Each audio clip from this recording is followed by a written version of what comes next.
Kisah ini terjadi pada tahun 2015 lalu, yang mana tangisanku pecah di tengah-tengah kebahagiaanku. Aku sudah punya suami, sebut saja Mas Andi. Dan kami sudah punya satu anak yang kami panggil Cici, yang saat itu masih berusia 3 tahun. Kejadiannya bermula di Rabu pagi. Saat itu Mas Andi sudah di kantornya untuk bekerja, dan aku sudah mengantar Cici di preschool yang dekat dengan kantorku. Aku sudah mulai membuka laptop untuk bekerja di kantorku. Tiba-tiba Mbok Ranti, atau orang yang mengurus abah aku, Mbak Sugih, menelpon yang menyampaikan kabar yang membuat aku syok. Jadi begini, abah aku biasa dikenal di kampung dengan panggilan Mbak Sugih, karena abah emang sudah cukup tua. Saat itu abah tinggal di kampung yang hanya sendiri, karena ibuku sudah meninggal di tahun 2010. Sedangkan aku tinggal di kota karena pekerjaanku di kota ini. Sebenarnya dulu aku pernah minta abah untuk tinggal bersamaku di kota. Apalagi Mas Andi juga setuju karena mengingat abah di kampung yang hanya tinggal sendiri. Aku dan Mas Andi takut abah kenapa-napa. Tidak ada yang tahu dan tidak ada yang urus. Itulah alasan kami minta abah untuk tinggal di kota bersamaku. Tapi abah tidak mau. Beberapa kali aku membujuk abah, tetapi abah emang tetap komit hanya ingin tinggal di kampung. By the way, itu kampung kelahiranku, dan di sana juga aku tumbuh besar. Abah juga saat itu pernah memintaku untuk tinggal di kampung.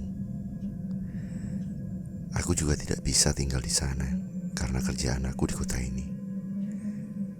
Sedangkan jarak kota tempat aku tinggal dengan kampungku berjarak 5-6 jam perjalanan.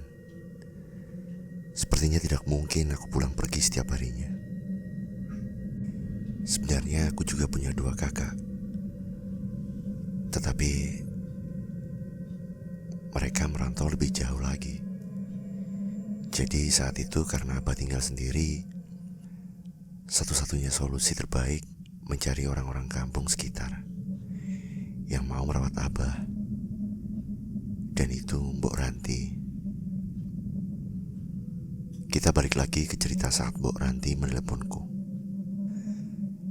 Pagi itu Mbok Ranti menelepon dengan suara yang panik, dengan mengatakan kalau abah sedang sakit parah, yang tidak bisa bangun, bahkan ngomong aja sudah sangat sulit.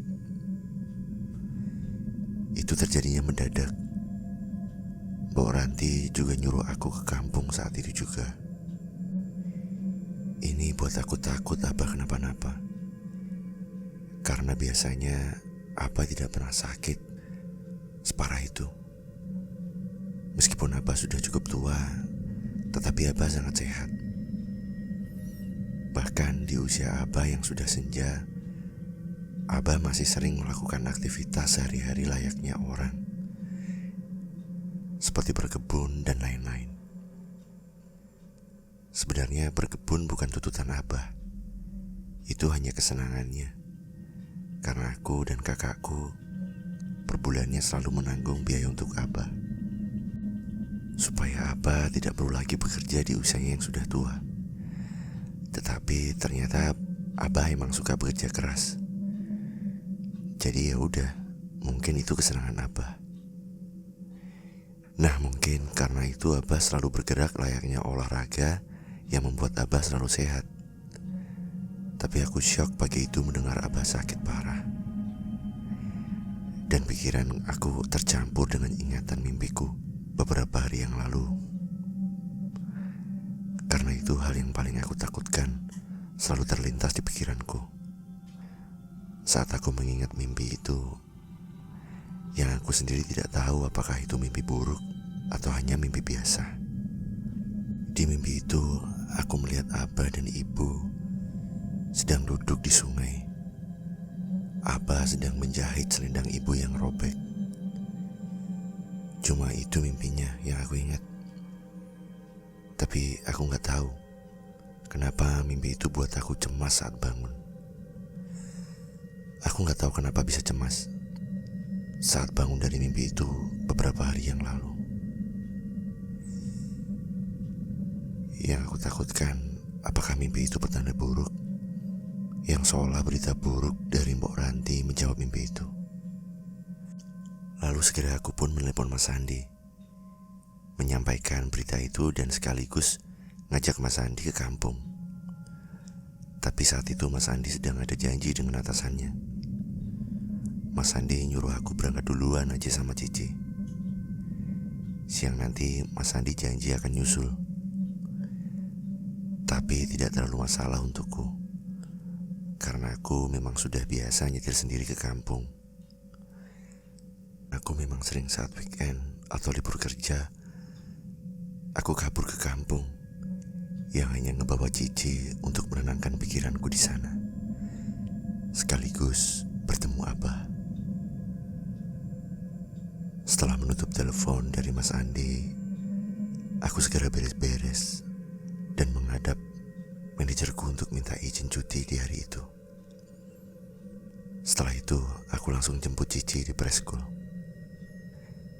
Kami pulang ke rumah siap-siap dan berangkat ke kampung. Sekitaran jam 10 pagi, kami sampai di kampung.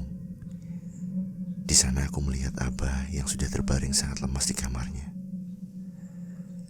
Abah melihat aku dengan tatapan lemas, sambil berbicara dengan terbata-bata, minta aku menelepon kedua kakakku untuk menyampaikan berita ini, dan nyuruh kakakku pulang, karena Abah katanya sangat rindu dengan mereka.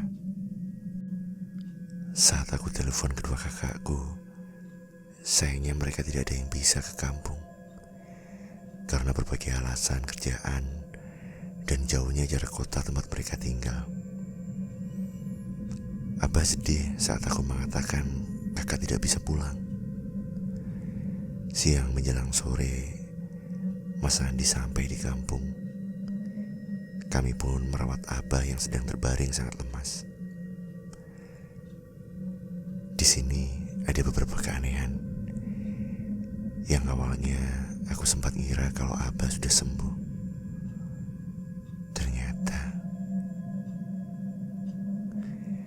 Jadi itu terjadinya di sore harinya. Itu masih di hari yang sama. Saat itu setelah kami menyuap Abah, makan dan minum, Abah pun tertidur.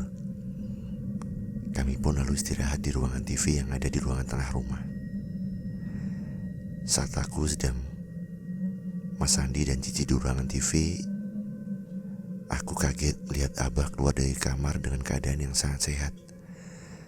Abah bisa jalan layaknya saat dia sehat. Aku bingung, sekaligus senang. Abah udah sehat, tapi kok secepat itu? Abah udah enakan. Mau kemana, Bah? Ayo bantuin ya, tanyaku sambil kaget. Abah cuma kejawab, mau duduk di depan. Aku segera bangun. Yuk, Bah, ayo bantuin. Tawaranku untuk bantuin Abah jalan. Padahal saat itu Abah jalannya terlihat sangat sehat. Dan Abah pun cuma menjawab, Abah bisa jalan kok. Aku benar-benar ngelihat Abah sehat. Jalannya dan suaranya itu layaknya Abah saat sehat. Tapi biarpun aku melihat Abah sehat, aku tetap ngikutin Abah. Aku takut Abah tiba-tiba sakit lagi dan jatuh. Jadi aku ngikutin Abah dan ngejaganya. Di situ Abah duduk di kursi yang ada di depan rumah, yang sedang memandangin pemandangan sore. Tapi anehnya Abah duduk cuman sebentar, kira-kira kurang lebih cuman semenit. Abah duduk, dia bangun lagi, ngelewatin aku gitu aja. Saat itu aku sedang berdiri di depan pintu, dan Abah langsung masuk ke kamarnya. Dengan sedikit lega, aku biarkan Abah istirahat di kamarnya tanpa aku susul. Dan aku pun langsung ke ruangan TV lagi. Sehabis maghrib, aku buat bubur untuk Abah. Saat masuk ke kamar Abah, yang niatnya aku mau nyuapin Abah makan, aku ngelihat keadaan Abah yang udah sakit lagi. Abah balik lemas lagi. Bahkan sangat lemas, sampai ngomong aja Abah udah gak jelas lagi.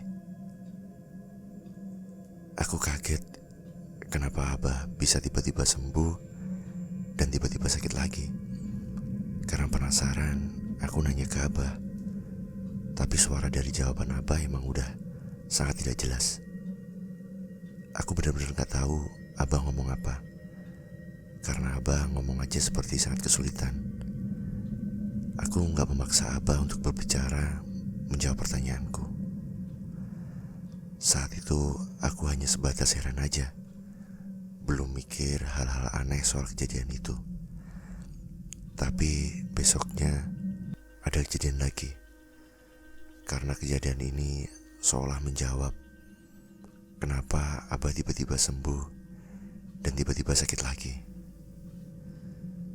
Ini kejadiannya di hari besoknya, yang juga terjadi saat sore.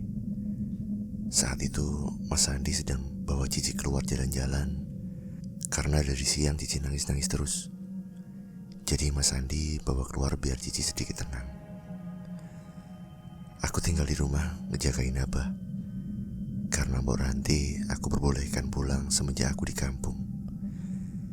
Jadi saat itu di rumah cuman aku dan Abah yang sedang tidur di kamarnya. Aku di ruangan TV yang sedang nonton, persis kayak kemarin. Abah buat aku kaget lagi, karena Abah keluar dari kamar dengan keadaan yang sangat sehat, bahkan sangat segar. Di situ Abah udah rapi banget, pakai batik. Abah minta anterin jalan-jalan keliling kampung. Karena seneng lihat Abah sehat, tanpa mikir aku langsung ambil jaket dan kunci mobil dan ngebawain Abah jalan-jalan. Lalu setelah setengah jam bawa Abah jalan-jalan, yang saat itu udah bawa Abah keluar dari kampung. Karena sekalian aku mau ke pasar, beli ikan mentah untuk bahan masakan malam. Di pasar aku turun, Abah nunggu di mobil. Setelah melihat pilihan ikan, aku buka HP.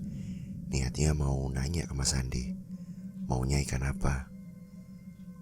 Tapi saat aku buka HP, aku melihat 3 panggilan tak terjawab dari Mas Andi. Ini kebiasaanku. Mas Andi sering kesel karena sering banget aku gak angkat telepon dia. Karena aku biasanya naruh HP di dalam dompet, jadi gak kedengaran ada yang nelpon. Aku coba nelpon balik. Mas Andi langsung nanya dengan nada tinggi, "Yo, kamu kemana? Kok tinggalin Abah sendiri di rumah?" Mas Andi kesel dengan aku, dan aku jawab, "Abah dengan aku kok, Mas. Aku bawa Abah jalan-jalan, Abah minta soalnya." Aku menjelaskan ke Mas Andi, karena Mas Andi jarang banget masuk ke kamar ngelihat Abah. Aku berpikir pasti Mas Andi gak tahu kalau aku bawa Abah. Tapi Mas Andi nyuruh aku pulang, yang masih dengan suaranya yang tinggi. "Ini gak bener, yuk. Kamu pulang sekarang. Pulang sekarang." Karena Mas Andi sudah marah, aku pun buru-buru milih ikan dengan pilihan aku aja. Setelah itu balik ke mobil. Tapi saat aku masuk, aku kaget. Kok Abah udah gak ada? Abah kemana? Aku nyariin dan nanya-nanya dengan orang-orang yang ada di sekitaran. Tapi nggak ada ya. Aku udah nyari-nyari tapi nggak ketemu. Abah di mana? Dengan panik, aku nelpon Mas Andi lagi. Mas, aku mau balik. Abah turun dari mobil, gak tahu kemana. Dan di sini jawaban Mas Andi buat aku heran, kaget dan takut. Udah, kamu pulang aja. Pulang aja sekarang. Itu bukan Abah. Hah? Jawabanku yang benar-benar kaget. Dengan keadaan takut, aku langsung pulang sendiri tanpa Abah. Sampai di rumah, betapa kagetnya aku melihat Abah yang ternyata ada di kamarnya yang sedang terbaring lemas. Di sini, Abah sakit lagi. Aku benar-benar syok dan lemes. Jadi yang aku bawa jalan-jalan tadi, apakah itu bukan Abah? Lalu itu apa? Itulah pertanyaan yang mendominasi pikiranku saat itu. Aku ingat saat aku ngebawa Abah jalan-jalan, aku melihat mukanya, tatapannya, suaranya dan sikapnya itu emang benar-benar seperti Abah. Gak ada yang beda dari Abah Sugi. Yang akhirnya di sini kami simpulkan kalau sosok yang aku bawa jalan-jalan itu bukan Abah. Itu sosok lain yang menyerupai Abah. Lalu kami berpikir apakah sosok itu memang menyerupai Abah. Jadi kemarin saat kami melihat Abah tiba-tiba sehat, apakah itu bukan Abah? Sepertinya Abah yang asli itu sedang sakit. Kami pun sadar, ternyata ada sosok lain yang menyerupai Abah. Pasti itu bukan manusia. Kami gak tahu itu apa. Karena kejadian ini, aku dan Mas Andi mindahin Abah dari kamarnya ke ruangan tengah, agar kami bisa selalu melihat dan mengontrol Abah. Karena sebelumnya kami tidak tahu sosok itu bukan Abah. Kami bingung, tidak bisa melihat Abah yang asli. Kamar Abah pintunya selalu tertutup. Kalau nggak diganjel, kami benar-benar nggak tahu kalau nanti ada sosok itu lagi. Kami takut nggak bisa membedakan.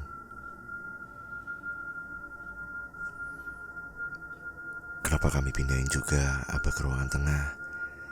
Karena keadaan Abah juga yang semakin buruk. Biar kami juga bisa benar-benar mengontrol keadaan Abah setiap detiknya. Karena kamar Abah sangat sempit, gak memungkinkan kami bertiga ada di kamar itu. Itulah kenapa terpaksa kami pindahkan Abah ke ruangan tengah. Selain karena kami takut gak bisa membedakan Abah dengan sosok yang menyerupai dia. Malam itu, keadaan Abah benar-benar sangat memprihatinkan. Sebenarnya aku sudah beberapa kali memanggil dokter. Tapi sakit Abah saat itu emang sakit normalnya orang tua sakit. Mungkin karena komplikasi. Di sini, Abah udah gak bisa bergerak dan ngomong. Semua tubuh Abah lumpuh. Dan hanya bisa mengeluarkan suara karena Abah kesakitan. Yang akhirnya malam itu sekitaran jam 10 malam, Abah meninggal. Tangisanku pecah dan Abah sudah pergi. Saat itu juga aku telepon kedua kakakku, ngabarin soal ini. Dan telepon kepala desa dan juga pastinya telepon Bu Ranti juga. Malam itu warga berdatangan ke rumah, yang rencananya malam itu juga almarhum Abah mau dikubur. Tetapi karena sudah sangat malam, akhirnya diputuskan besok. Besok di hari Jumat pagi, Abah dikubur. Setelah itu rumah penuh dengan warga desa yang juga merasa kehilangan Abah pergi. Malamnya kami semua tahlilan. Setelah itu masyarakat desa pulang. Di rumah tinggallah aku, Mas Andi, Cici dan Mbok Ranti. Malam itu aku minta Mbok Ranti nemenin di rumah. Dan malam itu ada kejadian yang ini menyangkut dengan Cici. Bahkan nyaris Cici masuk dalam bahaya. Malam itu aku tidur dengan Mbok Ranti dan Cici di ruangan TV. Sedangkan Mas Andi tidur sendiri di kamar aku dulu. Posisinya di depan. Malam itu saat kami semua udah tertidur sekitaran jam 2 dini hari. Aku terbangun karena mendengar suara kunci pintu kamar mandi. Kunci pintu kamar mandi di rumah Abah. Kunci jenis lama yang model sorong. Kunci itu yang cukup bersuara kalau dibuka atau ditutup. Dan itulah yang buat aku terbangun. Oh ya, pintu kamar mandi di rumah Abah selalu aku kunci kalau ada Cici. Karena di dalam kamar mandi ada sumur yang tidak tertutup. Ditambah pembatas sumurnya juga rendah banget. Nah karena itu pintu kamar mandi selalu aku kunci. Karena takut Cici main ke dalam. Kunci di pintunya juga cukup tinggi untuk Cici. Pokoknya kalau Cici buka kuncinya sendiri gak akan bisa. Karena terlalu tinggi untuk dia. Nah, malam itu aku terbangunkan karena dengar suara kuncinya yang terbuka. Aku lihat di sebelah, Cici gak ada. Cuma ada Mbok Ranti yang sedang tertidur. Awalnya aku gak mikir kemana-mana. Yang aku pikirkan kayaknya Cici pipis di antara Mas Andi. Karena aku dengar juga suara air disiram. Tapi lama-kelamaan aku ngerasa makin janggal. Karena suaranya kayaknya Cici sedang main air. Dan dia lama banget di kamar mandi. Pikiranku, kok Mas Andi ngebiarin Cici main air di tengah malam gini? Dan lama banget di kamar mandinya. Aku langsung noleh ke kamar tempat Mas Andi tidur.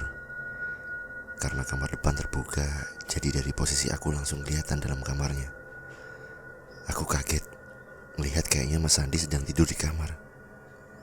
Terus, Cici dengan siapa? Aku bangun lari ke kamar mandi.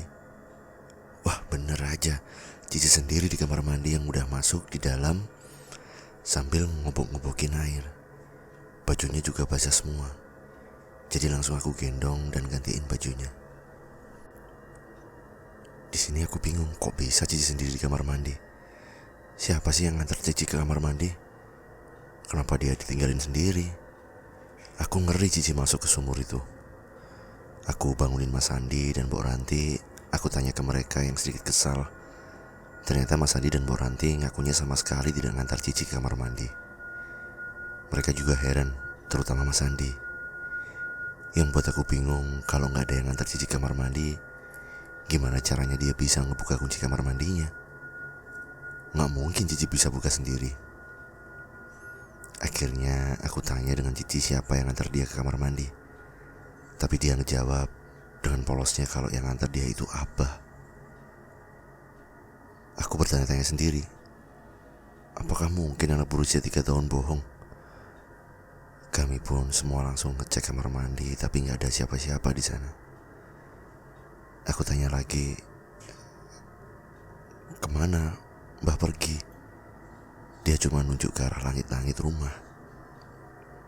Aku dan Mbok Ranti merinding karena kejadian ini. Tapi Cici karena masih kecil, dia belum ngerti soal meninggal dan semacamnya. Malam itu Mas Andi juga ketakutan. Tapi yang paling ditakutkan itu keselamatan Cici.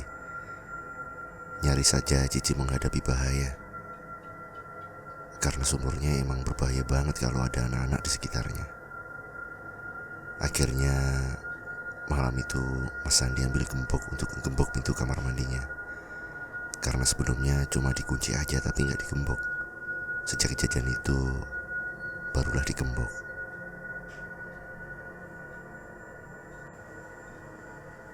Lalu malam itu setelah keadaan mulai tenang dan kami semua masih sangat ngantuk, akhirnya kami pun melanjutin tidur. Jam 6 pagi, aku terbangun lagi karena mendengar suara pompa air manual. Itu pompa air zaman dulu yang benar-benar pakai tenaga bukan listrik. Di kamar mandi Abah ada pompa air itu yang masih dipakai selama Abah masih hidup. Bahkan rutinitas Abah setiap pagi emang ngepompa air dari sumur ke bak mandi sampai benar-benar penuh. Aku ingat ini rutinitas Abah di rumah yang buat aku merinding pagi itu. Karena aku terbangun dengar suara pompa air. Sedangkan Mbok Ranti ada di sebelah aku yang juga terbangun karena dengar suara pompa air itu. Cici juga di sebelahku dan aku kaget melihat Mas Andi juga masih tertidur di kamar depan. Saat itu aku masih mendengar suara pompa air itu. Sambil terdiam dan mikir siapa yang memompa airnya. Apakah Abah? Sambil mendengar suara pompa airnya, aku memberanikan diri jalan ke pintu kamar mandi. Sambil ketakutan, coba nyapa Abah. Bah, Abah di sini. Bah. Saat aku panggil, tiba-tiba senyap pompa airnya berhenti. Karena udah ketakutan, aku bangunkan Mas Andi.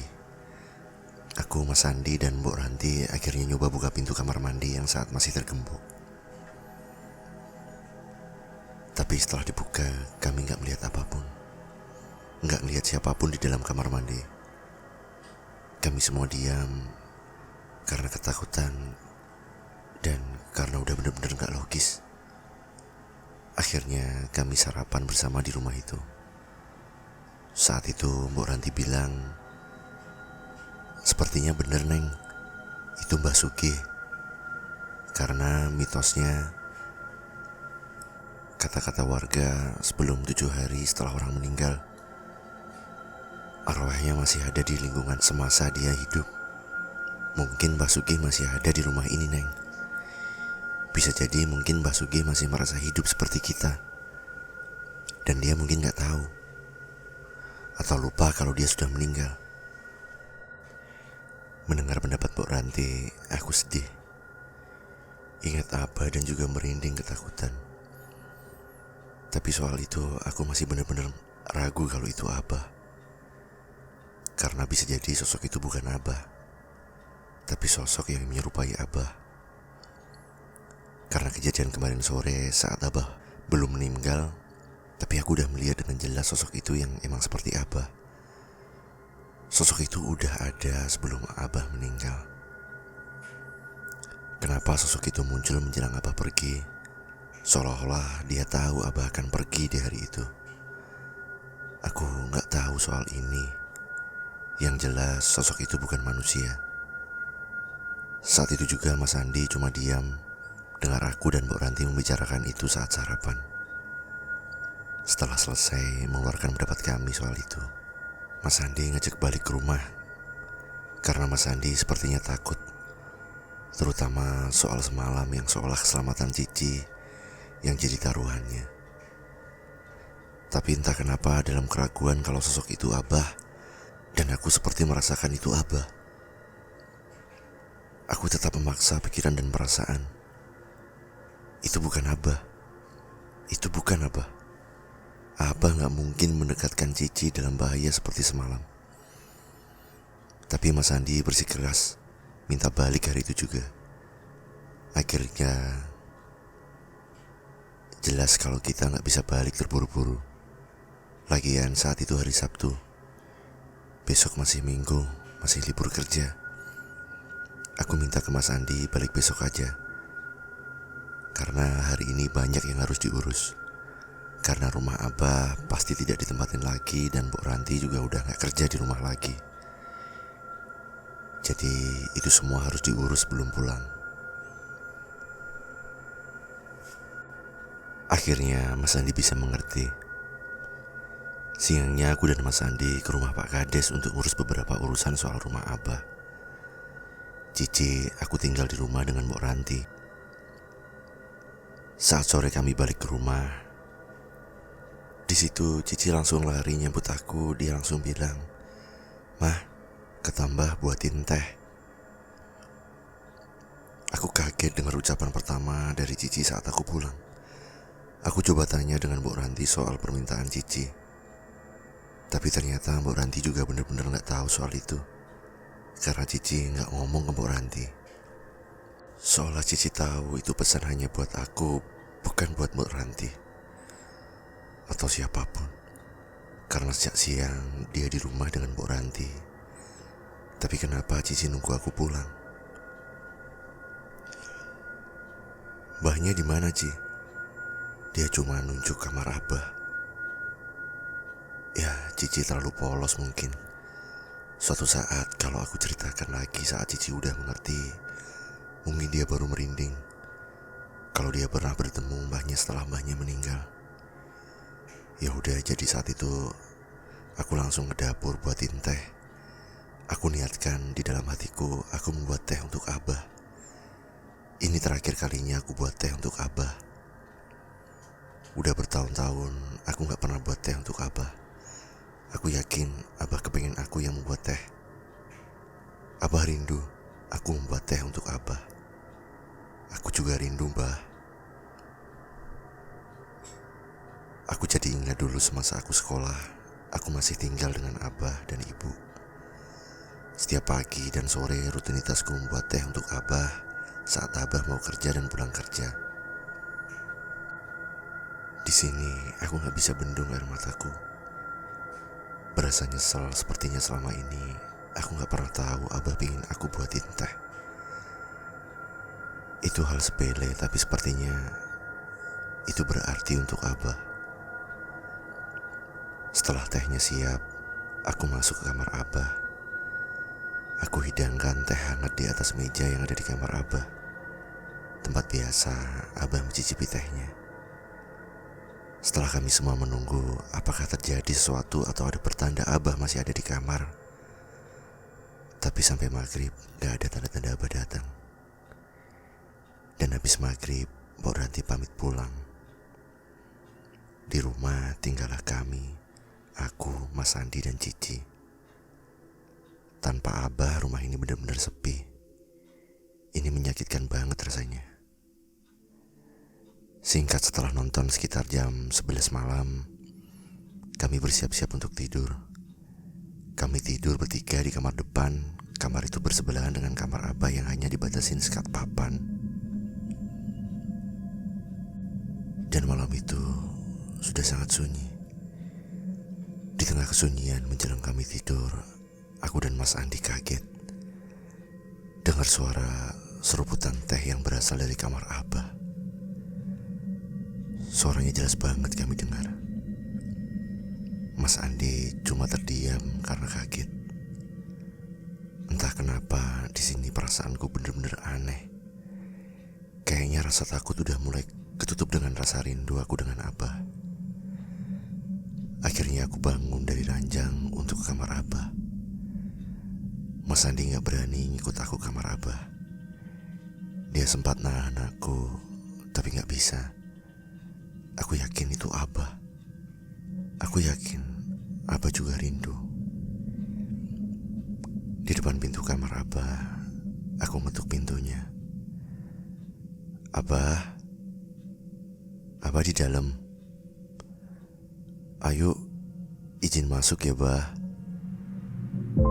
Aku buka pintunya dan aku melihat dengan jelas Abah sedang duduk di meja. Duduk menghadap ke jendela dan membelakangiku. Aku cuma melihat belakang Abah yang sedang duduk. Aku benar-benar melihat Abah. Aku coba ngomong dengan Abah. Abah, udah tenang kan di sana? Bah, kakak kemarin nelpon, minta maaf gak bisa pulang, Bah. Kakak juga berdoa untuk Abah supaya Abah tenang dengan ibu di sana. Abah cuma diem. Di sini lagi-lagi aku gak bisa nahan air mataku. Sekarang Abah udah senang kan bisa ketemu dengan ibu. Abah bener-bener cuma gak menjawab sepatah kata pun. Aku berharap Abah menjawab. Aku rindu suara Abah. Akhirnya aku mundur keluar kamar sambil terus melihat Abah. Sebenarnya sejak ibu meninggal, Abah tinggal sendiri di kampung. Abah sering bilang dia pengen meninggal aja biar bisa ketemu ibu. Saat Abah sedih, Abah selalu cerita bilang kayak gitu dengan aku. Mungkin sekarang Abah udah benar-benar senang bisa ketemu ibu.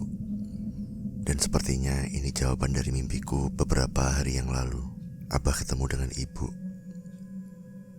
Yaudah, malam itu Mas Andi ketakutan. Dia gak bisa tidur. Beberapa kali Mas Andi merengek minta balik malam itu juga. Tapi sepertinya gak mungkin kami nyetir semalam itu. Itu lebih berbahaya karena aku dan Mas Andi gak begitu berpengalaman nyetir malam-malam. Karena aku dan Mas Andi saat itu gak bareng, jadinya kami ke rumah Abah bawa mobil masing-masing. Artinya kami harus sama-sama nyetir. Gak mungkin, pikirku. Aku jelaskan juga dengan Mas Andi, sosok itu sepertinya beneran Abah. Abah gak mungkin mencelakain kita. Akhirnya Mas Andi paham. Mungkin dia terpaksa paham cuma untuk mengalah denganku malam itu. Singkat cerita, kami pun tertidur. Lalu saat subuh, aku terbangun lagi karena dengar suara pompa air seperti kemarin. Dan seperti biasa saat Abah masih hidup dan sehat. Aku terus dengar suara itu. Aku benar-benar menikmati suaranya.